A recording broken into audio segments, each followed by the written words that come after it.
Pero el sentido común dice que ahí hay algo raro, algo que no cuadra del todo cuando hablamos de que el máximo intérprete de la Constitución dice que no tiene nada que decir.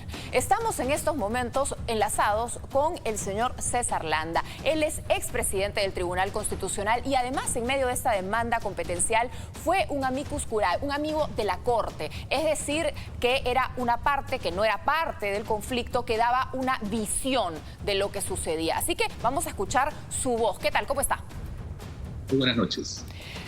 Doctor Landa, ¿cómo interpretar que el Tribunal Constitucional por mayoría se haya sustraído de la materia?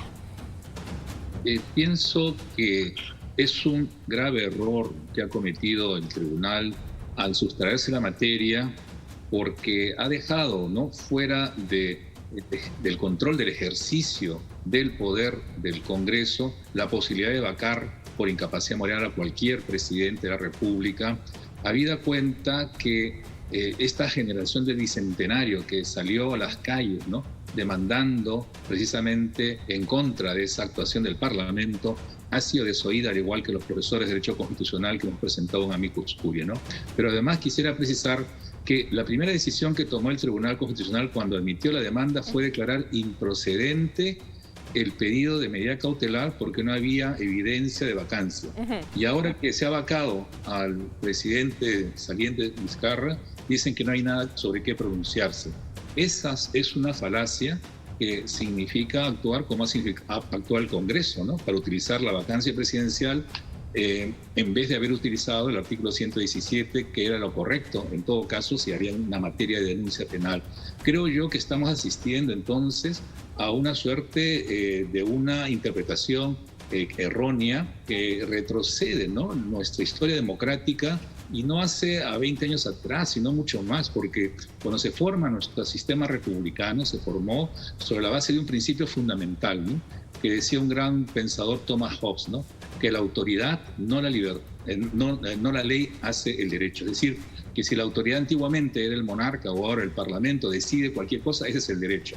Y el sistema democrático es un sistema de control de poderes para garantizar los derechos de los ciudadanos. En este caso, los ciudadanos de nuestra generación del Bicentenario han sido defraudados, como la ciudadanía, en base a un ejercicio arbitrario de una interpretación de la Constitución. Es que al final no ha sido, es que usted bien dice, no se aceptó esta demanda inicial porque no había sucedido. Ellos decidieron que no había los votos suficientes para que se generara la vacancia. Con su bola de cristal anticiparon que eso no iba a pasar.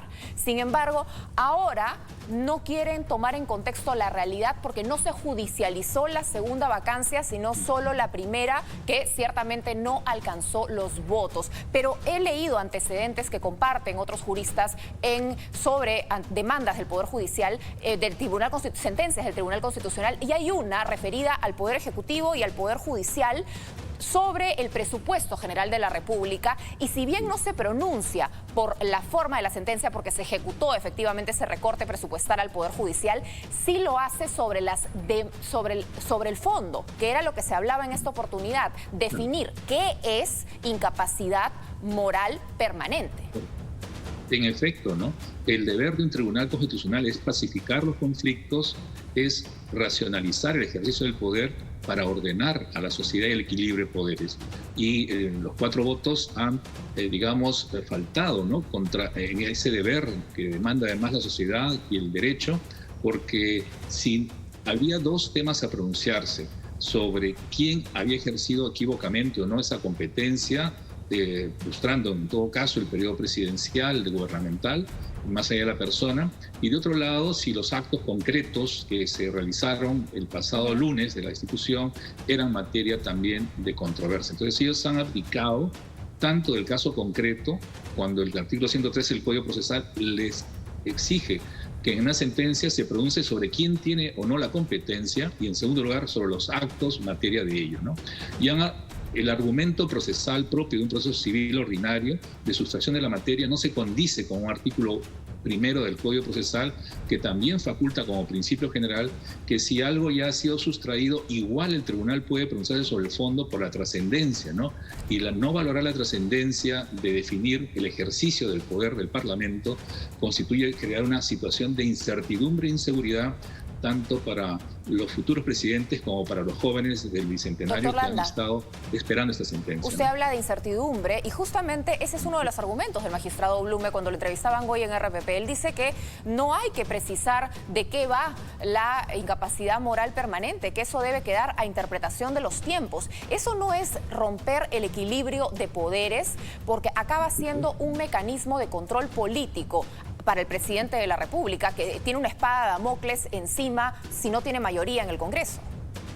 Claro, porque esa permanente incapacidad moral propia del siglo XIX se ha seguido usando o mal usando, depende, claro, en el siglo XX o XXI en este caso, ¿no?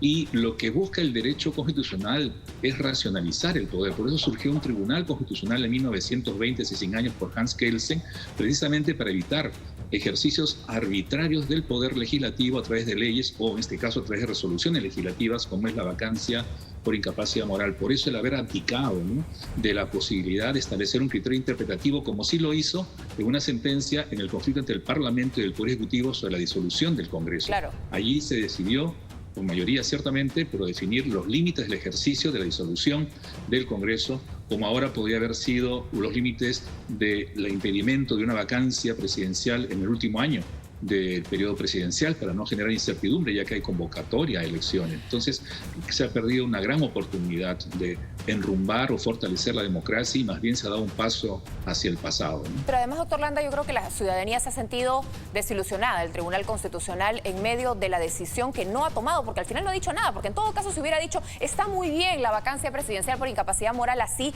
sea en mayoría, finalmente es una decisión, pero decir no voy a decir nada es como cuando los congresistas se abstienen en una votación. En este caso, habían voces previas a todo, en medio de este proceso de vacancia, que hablaban de una nueva constitución.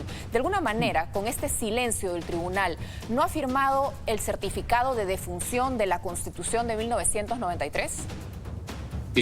Yo diría que esta sentencia no debería ser interpretada como la defunción, yo diría más bien del Tribunal Constitucional, ¿no? Porque esa es la decepción que hay en la ciudadanía, porque precisamente es un proceso de renovación de magistrados del tribunal y hacia eso debe orientarse a efectos de que puedan las personas con mayores capacidades jurídicas, ¿no?, y democráticas, ¿no?, y de sentido jurídico y común deben ser pues propuestas y evaluadas, ¿no?, para que puedan integrar el tribunal, ¿no? Y ciertamente se habla ahora también de propuestas de reforma, incluso constitucional o asamblea constituyente, ¿no? Como necesidad de mejorar. Y ciertamente que el año 2018 hubo una reforma constitucional, ¿no?, a través del voto ciudadano, ¿no?, que es una alternativa legítima que la Constitución prevé y que si hay que definir que la incapacidad moral es una institución, digamos, antigua, ¿no?, que debe desaparecer, como propuso la Comisión de Reforma Política, ¿no?, que formó el gobierno en 2019, creo que hay que tomarla en consideración, o la inmunidad parlamentaria también, que